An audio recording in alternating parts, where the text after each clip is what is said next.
Hello everyone, good morning to all of you and welcome to online study point. दोस्तों, आज है 17 अक्टूबर और आज के इस वीडियो में हम 17 अक्टूबर से रिलेटेड करंट अफेयर के सभी क्वेश्चन को कवर करने वाले हैं।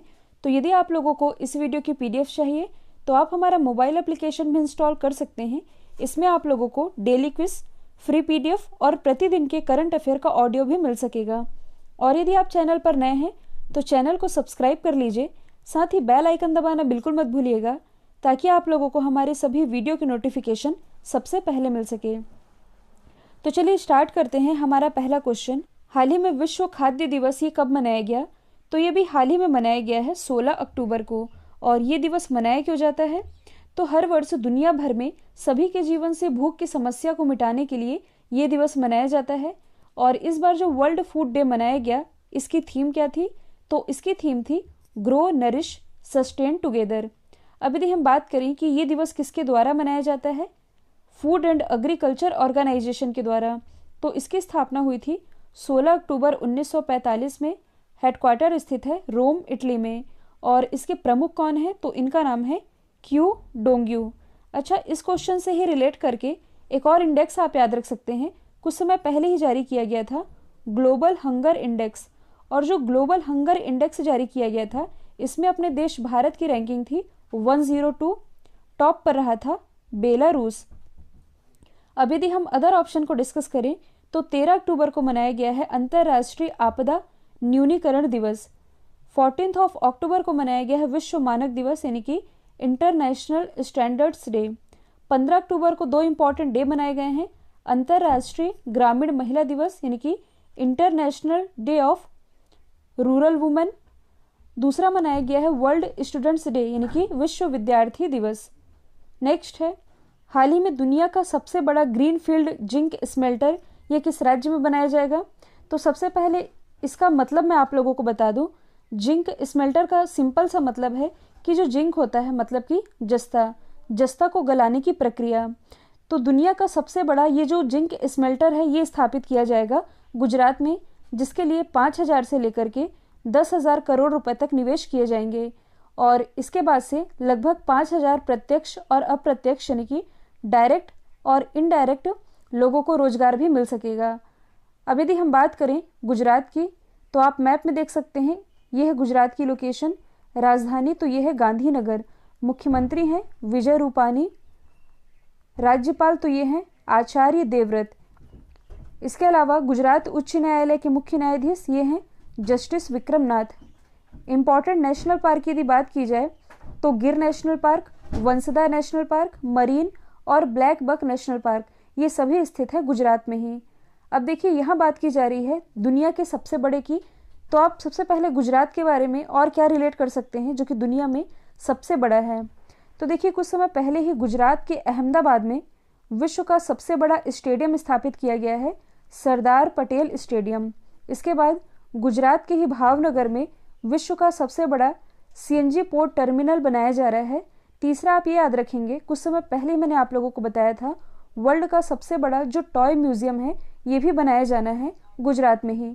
अब इसी से रिलेट करके आप अदर ऑप्शन को भी कनेक्ट कर सकते हैं, जैसे तेलंगाना की जो राजधानी है हैदराबाद। हैदराबाद में विश्व का सबसे बड़ा मेडिटेशन सेंटर बनाया गया है। यदि हम बात करें असम की, तो असम में विश्व का सबसे बड़ा नदी द्वीप स्थित है जिसका नाम है माजुली नदी द्वीप, और ये है ब्रह्मपुत्र नदी पर। यदि हम बात करें दिल्ली की, तो देखिए दिल्ली में ही ईंटों से बनी विश्व की सबसे बड़ी मीनार है जिसका नाम है कुतुब मीनार। नेक्स्ट है, हाल ही में किस देश ने कोविड-19 की दूसरी वैक्सीन को शुरुआती ट्रायल के बाद स्वीकृति दी है? तो ये रशिया की दूसरी वैक्सीन है कोविड-19 की, जिसे कि शुरुआती ट्रायल के बाद स्वीकृति दे दी गई है रशिया गवर्नमेंट के द्वारा। तो आप मैप में देख सकते हैं, ये है रशिया की लोकेशन। रशिया की कैपिटल है मॉस्को, करेंसी है रूबल। यहाँ की संसद का नाम क्या है? तो ये है ड्यूमा। और इसी संसद में एक विधेयक पारित किया गया है जिसके अनुसार यहाँ के जो प्रेसिडेंट है व्लादिमीर पुतिन, ये 2036 तक अपने पद पर बने रह सकते हैं। और हाल ही में यहाँ के नए प्राइम मिनिस्टर बनाए गए हैं, इनका नाम है मिखाइल मिशुस्टिन। भारत और रशिया के बीच दो एक्सरसाइज होती है, एक है इंद्रा, दूसरी है एविया इंद्रा। और देखिए, कुछ समय पहले ही विश्व का पहला तैरता हुआ परमाणु रिएक्टर ये रशिया के द्वारा ही लॉन्च किया गया जिसका नाम है एकेडेमिक लोमोनोसोव, तो इसका नाम भी आप याद रख सकते हैं। नेक्स्ट है, संयुक्त राष्ट्र की तरफ से जारी किए गए एक रिपोर्ट के अनुसार जलवायु आपदाओं से सबसे ज़्यादा प्रभावित होने वाले देशों की लिस्ट में अपना देश भारत कौन से स्थान पर है? तो देखिए, कुछ समय पहले जो यूनाइटेड नेशन है यानी कि संयुक्त राष्ट्र, इसने एक रिपोर्ट जारी की कि जलवायु आपदाओं से सबसे ज़्यादा प्रभावित देश ये कौन सा है। तो इसके अनुसार पहले स्थान पर रहा था चाइना, दूसरे स्थान पर रहा है अमेरिका, और अपना जो देश है भारत, ये रहा है तीसरे स्थान पर। और इस रिपोर्ट में ये कहा गया है कि चाइना में लगभग 600 प्राकृतिक आपदाएं, अमेरिका में लगभग 467 यानी कि 467 प्राकृतिक आपदाएं, और अपने देश भारत में 300 प्राकृतिक आपदाएं दर्ज की गई है। और इसी के साथ भारत रहा है तीसरे स्थान पर। यदि हम बात करें संयुक्त राष्ट्र की, तो इसकी स्थापना हुई थी 24 अक्टूबर 1945 में। हेडक्वार्टर तो ये स्थित है न्यूयॉर्क में, और इसके महानिदेशक तो ये हैं एंटोनियो गुटेरस, जो कि बिलोंग करते हैं पुर्तगाल से। इसके अलावा यूनाइटेड नेशन की कुल मेंबर कंट्रीज ये है 193, और जो इसका 193rd मेंबर कंट्री है ये है साउथ सुडान। नेक्स्ट है, हाल ही में किस राज्य सरकार ने सरकारी नौकरियों में 33% महिला आरक्षण को मंजूरी दी है, यानी कि वुमेन रिजर्वेशन को? तो ऐसी मंजूरी दी गई है पंजाब गवर्नमेंट के द्वारा, और इस फैसले के तहत राज्य की सरकारी नौकरियों में सीधी भर्तियों में जो वुमेन है इन्हें 33% का रिजर्वेशन मिलेगा। तो सबसे पहले आप मैप में देख सकते हैं पंजाब की लोकेशन। पंजाब की यदि हम बात करें तो राजधानी क्या है? चंडीगढ़। यहाँ के मुख्यमंत्री तो ये हैं कैप्टन अमरिंदर सिंह, और यहाँ के जो राज्यपाल हैं ये है वीपी सिंह बदनौर। इसके अलावा आप और क्या याद रख सकते हैं? तो देखिए, जो पंजाब है इसे 5 नदियों का संगम भी कहा जाता है, और पिछले ही वर्ष यानी कि 2019 में जो सिंधु नदी डॉल्फिन है, ये एग्जाम में पूछा गया क्वेश्चन है, सिंधु नदी डॉल्फिन, इसे पंजाब का राजकीय जलीय जीव डिक्लेयर किया गया है। और यदि आप करंट से रिलेट करेंगे तो हाल ही में पंजाब की पहली महिला मुख्य सचिव भी बनाई गई हैं, इनका नाम है विनी महाजन। नेक्स्ट है, हाल ही में जम्मू कश्मीर में एशिया की सबसे लंबी रोड टनल का काम शुरू हुआ है। तो क्वेश्चन ये है कि इस एशिया की सबसे लंबी रोड टनल का नाम क्या है? तो इसका नाम है जोजिला टनल, यानी कि जोजिला सुरंग। इसके बारे में मैं आप लोगों को बता देती हूँ। देखिए, ये जो टनल बनने जा रहा है इसकी कुल लेंथ होगी 14.15 किलोमीटर, और ये ऑल वेदर एक्सेसिबिलिटी यानी कि सभी मौसम में कनेक्टिविटी प्रदान करने वाला होगा। देखिए, यदि हम बात करें जोजिला दर्रा की, तो ये जो जोजिला दर्रा है ये विश्व की सबसे मुश्किल सड़कों की कैटेगरी में आता है। और अभी यदि वर्तमान में देखा जाए तो यहाँ सड़क को क्रॉस करने में, मतलब कि इस दर्रे में सड़क को क्रॉस करने में 3 से 4 घंटे का समय लगता है। और जब ये टनल बन जाएगा, ये टनल बनने के बाद ये समय कुल लगेगा 15 मिनट का, मतलब कि समय की भी काफ़ी बचत होगी। और यही बनने जा रहा है जम्मू कश्मीर में। अब देखिए, इस क्वेश्चन में आप कंफ्यूज नहीं होइएगा, क्योंकि कुछ समय पहले ही जो हमारे प्राइम मिनिस्टर है नरेंद्र मोदी जी, इन्होंने हिमाचल प्रदेश के रोहतांग दर्रे में अटल सुरंग का उद्घाटन किया था। और ये जो अटल सुरंग है ये विश्व की सबसे बड़ी हाईवे यानी कि राजमार्ग सुरंग है। जबकि जो श्यामा प्रसाद मुखर्जी सुरंग है इसका नाम पहले था चेनानी नासरी सुरंग, और श्यामा प्रसाद मुखर्जी सुरंग ये भारत की सबसे बड़ी रोड सुरंग है। और इस सुरंग के माध्यम से जम्मू और श्रीनगर के बीच की दूरी 31 किलोमीटर तक कम होती है। यहाँ आप ध्यान दीजिएगा, भारत की सबसे बड़ी रोड सुरंग ये है श्यामा प्रसाद मुखर्जी सुरंग, और अब एशिया की सबसे लंबी रोड सुरंग ये बनने जा रही है जोजिला सुरंग। तो ये सभी आप याद रखेंगे। नेक्स्ट है, हाल ही में सोरोनबाई जेनेब को ये किस देश के राष्ट्रपति के रूप में इस्तीफा दे दिए हैं? तो देखिए, ये राष्ट्रपति थे किर्गिस्तान के, जिन्होंने अभी हाल ही में अपने पद से इस्तीफा दे दिया है। तो पिछले 10 दिनों से इनके खिलाफ जो विरोध प्रदर्शन चल रहा था, जिसके चलते इन्हें इस्तीफा देना पड़ा। तो सबसे पहले आप मैप में देख सकते हैं किर्गिस्तान की लोकेशन। किर्गिस्तान की यदि बात की जाए तो कैपिटल क्या है? बिश्केक। करेंसी है किर्गिस्तानी सोम। इसके अलावा किर्गिस्तान के पास ही मैंने आप लोगों को लोकेशन बताई थी ताजिकिस्तान की, और अभी हाल ही में ताजिकिस्तान के भी नए राष्ट्रपति बनाए गए हैं। इनका नाम क्या है? तो ये है इमोमाली रहमान।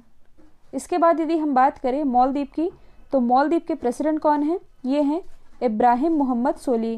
कमेंट बॉक्स में आप लोगों को ये बताना है कि इसी साल ओमान के नए सुल्तान कौन बनाए गए हैं। नेक्स्ट है, हाल ही में किस देश को अंतरराष्ट्रीय सौर गठबंधन यानी कि इंटरनेशनल सोलर अलायंस का अध्यक्ष चुना गया है? तो देखिए, जो अपना देश है भारत, इसे भी हाल ही में इंटरनेशनल सोलर अलायंस के अध्यक्ष के रूप में दोबारा से नियुक्त कर दिया गया है अगले 2 साल के लिए। और भारत तो रहेगा अध्यक्ष, इसका सह अध्यक्ष तो ये रहेगा फ्रांस। यहाँ से इम्पॉर्टेंट है इंटरनेशनल सोलर अलायंस। तो मैंने आप लोगों को ये भी बताया था कि ये ऐसा पहला अंतर्राष्ट्रीय संगठन है जिसका जो हेडक्वार्टर है ये स्थित है अपने देश भारत में ही। और भारत में इसका हेडक्वार्टर कहाँ स्थित है? गुड़गांव, हरियाणा में। और जो अंतर्राष्ट्रीय सौर गठबंधन है ये भारत और फ्रांस की ही पहल थी। और इसी सोलर अलायंस के क्षेत्र में काम करने के लिए भारत के जो प्राइम मिनिस्टर है नरेंद्र मोदी जी, इन्हें यूनाइटेड नेशन के द्वारा champion of the earth award से भी नवाजा जा चुका है। तो इंटरनेशनल सोलर अलायंस का अध्यक्ष ये रहेगा अपना देश भारत आगामी 2 सालों के लिए। और यदि आप करंट से रिलेट करेंगे तो हाल ही में जो निकारागुआ गणराज्य है ये इंटरनेशनल सोलर अलायंस के समझौते पर हस्ताक्षर करने वाला 87वां यानी कि 87th मेंबर कंट्री बना है। नेक्स्ट है, हाल ही में आर्टन कैपिटल द्वारा जारी किए गए पासपोर्ट इंडेक्स में कौन सा देश टॉप पर रहा है? तो इसमें टॉप पर रहा है न्यूजीलैंड। देखिए, इसमें आप कंफ्यूज नहीं होइएगा क्योंकि कुछ समय पहले ही मतलब कि इसी वर्ष जो हेनले पासपोर्ट इंडेक्स जारी किया गया था, हेनले पासपोर्ट इंडेक्स के अनुसार विश्व का सबसे शक्तिशाली पासपोर्ट ये रहा था जापान का। इंडिया की रैंकिंग थी 84। और अभी हाल ही में आर्टन कैपिटल द्वारा ये जो पासपोर्ट इंडेक्स जारी किया गया इसमें टॉप पर रहा है न्यूजीलैंड। इसमें अपने देश भारत की रैंकिंग है 58। अब यदि हम बात करें न्यूजीलैंड की तो आप मैप में देख सकते हैं ये है न्यूजीलैंड की लोकेशन, ये है ऑस्ट्रेलिया। न्यूजीलैंड की यदि हम बात करें तो कैपिटल क्या है? वेलिंगटन। करेंसी है डॉलर। और यहाँ के जो प्राइम मिनिस्टर हैं ये हैं जेसिका अर्डन। अब यदि आप जियोग्राफी वाले पोर्शन को रिलेट कर सकें तो ये है न्यूजीलैंड का ऊपरी हिस्सा, ये है दूसरा हिस्सा। इन दोनों के ही बीच में एक स्ट्रेट है जिसका नाम है कुक स्ट्रेट। वैसे ही ऑस्ट्रेलिया और ये जो आप देख रहे हैं ये है तस्मानिया। इन दोनों के ही बीच में एक स्ट्रेट है जिसका नाम है बॉस स्ट्रेट। अच्छा, न्यूजीलैंड वाले एरिया से एक और फैक्ट आप रिलेट कर सकते हैं। मैंने आप लोगों को ये भी बताया है कि हाल ही में वर्ल्ड का 8वां महाद्वीप बनाया गया है जिसका नाम है जीलैंडिया और इसकी लोकेशन न्यूजीलैंड के आसपास ही है। नेक्स्ट है, हाल ही में किस बैंक ने अपने ग्राहकों के लिए हेल्दी लाइफ प्रोग्राम लॉन्च किया है? तो ये भी हाल ही में लॉन्च किया गया है HDFC बैंक के द्वारा। तो देखिए, हाल ही में जो HDFC बैंक है और अपोलो हॉस्पिटल है इसने मिलकर के ये प्रोग्राम लॉन्च किया है। और ये प्रोग्राम HDFC कस्टमर के लिए होगा ताकि HDFC के जो कस्टमर हैं उन्हें कुछ मेडिकल फैसिलिटीज़ प्रोवाइड कराई जा सकें। और इस प्रोग्राम के क्या क्या लाभ होंगे? तो देखिए, HDFC के जो कस्टमर हैं उनके पास अपोलो हॉस्पिटल का जो डिजिटल प्लेटफॉर्म है जिसका नाम है अपोलो 24/7, तो इस पर नो कॉस्ट पर इमरजेंसी अपोलो डॉक्टर की एक्सेस होगी। और दूसरा ये है कि और कई भी लाभ हैं जैसे कि पेमेंट के लिए कई ऑप्शन मिलेंगे और अपोलो हॉस्पिटल में इलाज के लिए फाइनेंस की सुविधा प्रोवाइड कराई जाएगी HDFC बैंक के द्वारा। और इसके अलावा HDFC बैंक के जो कस्टमर हैं ये इलाज के लिए मैक्सिमम 40 लाख रुपए तक का अनसिक्योर्ड लोन भी ले सकते हैं, मतलब कि 40 लाख रुपए तक के लोन का लाभ उठा पाएंगे। अब यदि हम बात करें HDFC बैंक की तो इसकी स्थापना हुई थी 1994 में। हेडक्वार्टर स्थित है मुंबई, महाराष्ट्र में। इसके CEO कुछ समय पहले ही बनाए गए हैं। इनका नाम है शशिधर जगदीशन। अच्छा, HDFC बैंक की टैगलाइन क्या है? तो ये है we understand your world. Next है, हाल ही में रेड लाइट ऑन गाड़ी ऑफ अभियान की शुरुआत किसने की है? तो इसकी शुरुआत की गई है दिल्ली के द्वारा। आप सभी जानते हैं जो दिल्ली है ये हमेशा से ही प्रदूषण यानी कि पॉल्यूशन से परेशान रहा है। तो इस अभियान के तहत रेड लाइट पर गाड़ियां बंद करनी होंगी ताकि कुछ सेकंड्स के लिए ही सही, जब हजारों लाखों गाड़ियां रेड लाइट पर बंद रहेंगी तो कुछ तो एनवायरनमेंट में इफेक्ट देखने को मिलेगा। तो कहा जाए तो वातावरण के लिए यानी कि पॉल्यूशन से निपटने के लिए ऐसा फैसला किया गया है दिल्ली गवर्नमेंट के द्वारा। और कुछ भी फैसले किए गए थे जैसे कि आप लोगों ने ऑड इवन स्कीम के बारे में सुना होगा, ये भी दिल्ली गवर्नमेंट के ही द्वारा चलाया जा रहा था प्रदूषण की समस्या से निपटने के लिए। और यदि आप करंट से रिलेट कर सकें तो हाल ही में जो दिल्ली गवर्नमेंट है इसने इलेक्ट्रॉनिक वाहनों को रोड टैक्स से छूट देने का फैसला किया है। और ये फैसला इसलिए किया गया है कि जब इलेक्ट्रॉनिक वाहनों को रोड टैक्स से छूट दी जाएगी तब लोग ज़्यादा से ज़्यादा इलेक्ट्रॉनिक वाहन खरीदेंगे और जब ज़्यादा से ज़्यादा इलेक्ट्रॉनिक वाहन खरीदेंगे तो इससे प्रदूषण भी कम होगा। और दिल्ली गवर्नमेंट प्रदूषण की समस्या से निपटने के लिए क्या कर रही है, तो वृक्षारोपण नीति ये भी दिल्ली गवर्नमेंट के द्वारा ही शुरू की गई है। इसके अलावा भारत का पहला ई वाहन चार्जिंग प्लाजा ये भी स्थापित किया गया है दिल्ली में ही। नेक्स्ट है, हाल ही में भारत के पहले ऑस्कर विनर का निधन हुआ है, इनका नाम क्या था? तो देखिए, हाल ही में भारत के पहले ऑस्कर विनर जिनका नाम है भानु अथैया, इनका भी हाल ही में 91 वर्ष की आयु में निधन हो चुका है। अच्छा, जो भानु अथैया थे, इन्हें ऑस्कर अवार्ड किस कैटेगरी में मिला था? तो इन्हें मिला था कॉस्ट्यूम डिजाइनिंग की कैटेगरी में, और अभी हाल ही में इनका निधन हो चुका है। अब यहाँ बात की जा रही है भारत के पहले की। तो देखिए, कुछ समय पहले ही कंचन चौधरी भट्टाचार्य का भी निधन हुआ। ये भारत की पहली महिला डीजीपी थी। यदि हम बात करें अन्ना राजम मल्होत्रा की, तो ये भारत की पहली महिला आईएएस ऑफिसर थी जिनका कुछ समय पहले ही निधन हुआ। और देखिए, कुछ दिन पहले मैंने आप लोगों को बताया था जो अकितम नंबूतरी है, जो कि एक प्रसिद्ध मलयालम कवि हैं, और इन्हें भी हाल ही में 55वां ज्ञानपीठ अवार्ड भी मिला था। तो हाल ही में इनका 94 वर्ष की आयु में निधन हो चुका है। तो ये सभी आप याद रखेंगे। कल मैंने आप लोगों से पूछा था इमोमाली रहमान किस देश के राष्ट्रपति बने हैं? राइट आंसर था तजाकिस्तान। अब आप लोगों के लिए आज का सवाल है, जेनेटिकली मॉडिफाइड गेहूं को मंजूरी देने वाला विश्व का पहला देश ये कौन बना है? तो इसका आंसर जो भी है कमेंट बॉक्स में बताइएगा। वीडियो यदि पसंद आया हो तो लाइक कीजिए, साथ ही एटलीस्ट एक स्टडी रिलेटेड ग्रुप में वीडियो को शेयर करना बिल्कुल मत भूलिएगा। तो आज के लिए इतना ही। Thank you so much.